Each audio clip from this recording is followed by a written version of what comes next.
अस्सलामुअलैकुम दोस्तों, मेरा नाम है वकास हैदर और आप देख रहे हैं हैदर टीवी। दोस्तों, दुनिया के हर मुल्क में कुछ कानून बनाए जाते हैं जिनको फॉलो करना बहुत ज़रूरी होता है, वरना आपको फ़ाइन हो सकता है और इवन जेल भी जाना पड़ सकता है। लेकिन आज की इस वीडियो में मैं आपको दुनिया में बनाए जाने वाले सबसे अजीब व गरीब कवानीन के बारे में बताने जा रहा हूँ। तो शुरू करते हैं अपना काउंटडाउन।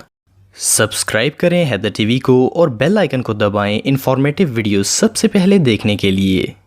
Number 9, dying. दोस्तों, नॉर्वे में आर्टिक ओशन के करीब एक शहर है जिसका नाम लॉन्ग ईयर बियन है। इस इलाके में रहने वाले लोगों की तादाद 1000 से ज़्यादा है। ये एरिया बहुत ही ठंडा है, लेकिन इस इलाके में एक ऐसा कानून है जो कि दुनिया में और कहीं नहीं है। लॉन्ग ईयर बियन में लॉ के मुताबिक आप यहाँ नहीं मर सकते। अगर यहाँ कोई बूढ़ा शख्स बीमार हो जाए और इसके मरने के चांसेस ज़्यादा हो जाएं तो इसे फ़ौरन यहाँ से दूसरे शहर भेज दिया जाता है ताकि वो इस इलाके में ना मरे। आप सोच रहे होंगे कि ये नॉनसेंस है और इस क्रीपी लॉ को बनाने का आखिर मकसद क्या होगा। 1950 से पहले यहाँ एक कब्रिस्तान था जिसमें लोगों को दफन किया जाता था, लेकिन 1950 में ये कानून बना दिया गया और इसके बाद इस कब्रिस्तान में मुर्दे दफनाने पर सख्ती से पाबंदी लगा दी गई। अभी भी अगर कोई यहाँ अचानक मर जाए तो इसे दूसरे शहर में ले जाकर वहाँ दफन किया जाता है। असल में ऐसा इसलिए है कि बर्फ की वजह से वो डेड बॉडीज डीकम्पोज नहीं होती। 1918 में इस इलाके में स्पेनिश फ्लू आया था जिससे मरने वाले लोगों की बॉडीज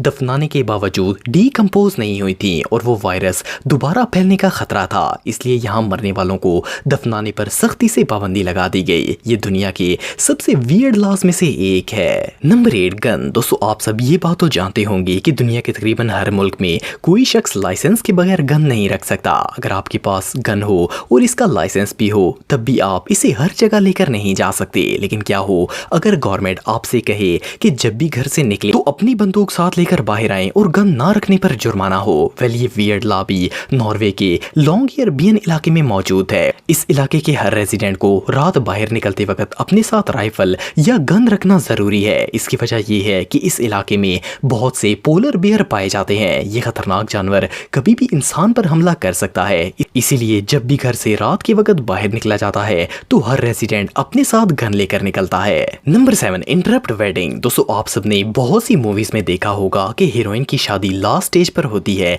और इसी टाइम हीरो एंट्री मारकर शादी कैंसिल करवा देता है। लेकिन ऑस्ट्रेलिया में ऐसा करने पर सख्ती से पाबंदी है। वहाँ कोई भी शख्स शादी में इंटरप्ट नहीं कर सकता। मींस के कोई भी देवदास आकर नहीं कह सकता कि पारो मेरी है। ये लॉ के अगेंस्ट है और इस पर सख्ती से कार्रवाई भी की जाती है। और आप बिलीव नहीं करेंगे कि ऐसे देवदास को $10,000 फाइन और 2 साल कैद की सजा सुनाई जाती है। इसलिए ऑस्ट्रेलिया में बेहतर यही होगा कि शादी से पहले ही मिन्नत तरला करके पारों को मना लिया जाए। Number 6, magic. दोस्तों, दुनिया में बहुत से ऐसे ममालिक हैं इंक्लूडिंग पाकिस्तान जिनमें नकली जादू और अमलियात से लोगों को बेवकूफ बनाया जाता है। पहुंचा हुआ बंगाली बाबा कहता है कि वो आपको लॉटरी जितवा देगा, बिछड़ा हुआ यार मिलवा देगा, जिन वगैरह भगा देगा और इस तरह के बहुत से जादुई अमलियात की ऑफर्स दी जाती हैं। दुनिया के किसी भी मुल्क में इस तरह के बाबों पर कोई पाबंदी नहीं है, लेकिन कनाडा के सेक्शन 365 के तहत कोई भी जादूगरनी या बाबा वगैरह इस तरह के कोई अमलियात नहीं कर सकता।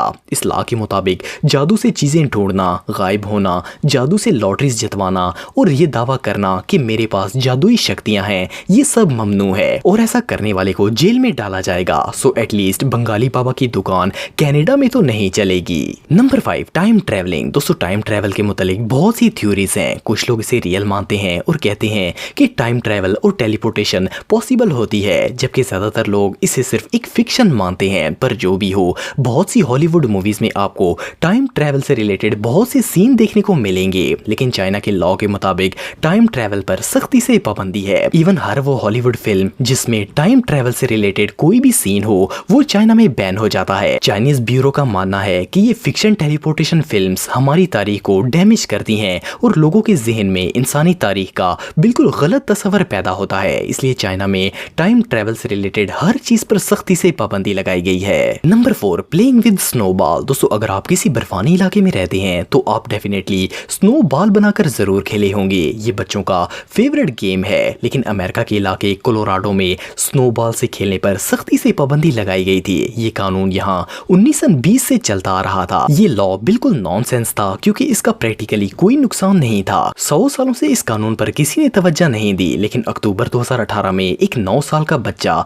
जिसका नाम डेन बेस्ट था, इसने अपनी क्लास के साथ मिलकर शहर के मेयर को 5 मिनट की प्रेजेंटेशन दी जिसमें इस लॉ को खत्म करने की रिक्वेस्ट की गई। और सरप्राइजिंगली इस 9 साल के बच्चे की ब्रीफ के बाद गवर्नमेंट ने ये कानून खत्म कर दिया। ये रियली अनबिलीवेबल है। Number 3, photographs. दोस्तों क्या हो अगर आप किसी पहाड़ी इलाके में घूमने के लिए जाएं और वहां का नजारा कैमरे पर कैप्चर करना चाहें। ऑफ कोर्स ऐसे ब्रेथ टेकिंग व्यू की पिक्चर लिए बगैर इंसान नहीं रह पाएगा, लेकिन स्विट्जरलैंड के सबसे खूबसूरत इलाके बर्गन में फोटोग्राफी पर सख्ती से पाबंदी लगाई गई है। कोई भी टूरिस्ट यहाँ आकर इस जगह की नेचुरल ब्यूटी को कैप्चर नहीं कर सकता। ये लॉ 2017 में बनाया गया था और बर्गन म्यूनिसिपैलिटी के मुताबिक इस लॉ को बनाने का मकसद बहुत ही सिंपल है। ये लोग टूरिस्ट को ही अट्रैक्ट करना चाहते हैं ताकि वो ये जगह पिक्चर में देखने की बजाय रियल में आकर देखें। एक और मजे की बात यह है कि यहाँ के लोकल लोग अपनी तस्वीरें वगैरह बना सकते हैं, लेकिन अगर टूरिस्ट पिक्चर बनाएगा तो इसे पर पिक्चर $5 का जुर्माना अदा करना होगा। बाय द वे ये वीडियोस और फोटोज जो आप देख रहे हैं ये इस लॉ के बनने से पहले ली गई थी। Number 2, bathroom. दोस्तों अगर वॉशरूम की बात करें तो हमें किसी भी टाइम वहां जाना पड़ सकता है। ऑफ कोर्स ये एक नेचुरल हैबिट है, लेकिन क्या हो अगर किसी मुल्क की गवर्नमेंट बाथरूम में जाने पर पाबंदी लगा दे। ये बात तो सुनने में ही नॉनसेंस लगती है, पर ये लॉ स्विट्जरलैंड के अंदर रियल में बनाया गया है। इस कानून के मुताबिक अगर आप किसी अपार्टमेंट बिल्डिंग में रहते हैं तो आप रात 10 बजे से सुबह 7 बजे तक बाथरूम में इस्तेमाल नहीं कर सकते और ना नहा सकते हैं। ये कानून बनाने की वजह ये बताई गई है कि जब आप टॉयलेट यूज करके फ्लश करते हैं तो इससे नॉइस पैदा होती है और नेबर्स डिस्टर्ब होते हैं। इसलिए ऐसी जगह पर अगर रात के वक्त वॉशरूम जाने की हाजत हो तो लोटा लेकर झाड़ियों में जाना होगा। Number 1, petrol. दोस्तों हम सब अपनी गाड़ी में डेली बेसिस पर पेट्रोल डलवाते हैं। ऑफ कोर्स गाड़ी पेट्रोल के बगैर नहीं चल सकती, लेकिन बहरहाल आपने अक्सर रोड पर जाते हुए ऐसे लोगों को देखा होगा जिनके बाइक या कार में पेट्रोल खत्म हो जाता है। बाकी तमाम ममालिक में तो ये बिल्कुल नॉर्मल बात है, लेकिन जर्मनी में ऐसा होने पर आपको फाइन देना होगा। जर्मन मोटरवे पर अगर किसी गाड़ी का पेट्रोल खत्म हो जाए तो ट्रैफिक पुलिस इसे अच्छा खासा फाइन देती है। इसकी वजह यह है कि रोड पर ट्रैफिक फास्ट होती है और अगर रास्ते में जाते वक्त आपका पेट्रोल खत्म हो जाए तो आप अपने और दूसरों के लिए एक्सीडेंट का बाइस बन सकते हैं। इसीलिए वहां हर कोई अपनी गाड़ी का पेट्रोल टैंक फुल रखता है। दोस्तों अगर आप मुझे इंस्टाग्राम पे फॉलो करना चाहते हैं तो दी हैदर टीवी पे फॉलो कर सकते हैं। आज के लिए इतना ही दोस्तों, नेक्स्ट वीडियो तक के लिए अल्लाह हाफिज।